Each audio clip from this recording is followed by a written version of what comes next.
هذه ليست تشكيلة لواحد من منتخبات إفريقيا العريقة مثل بوتسوانا أو موزمبيق. هذا رئيس مصر يصلي في المسجد تحت تشكيلة 3-3-5-2 وراس حربة واحد مهاجم وهمي. لماذا رايح للجامع مادامك حاب تصلي وحدك؟ هل أنت مجراب يا سيدي الرئيس؟ لا. هل المصلين الآخرين مجربين؟ لا. لماذا؟ لا، لم نفهم.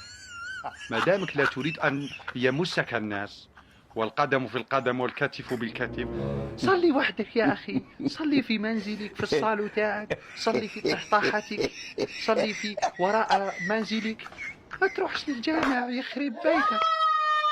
Oh my dog.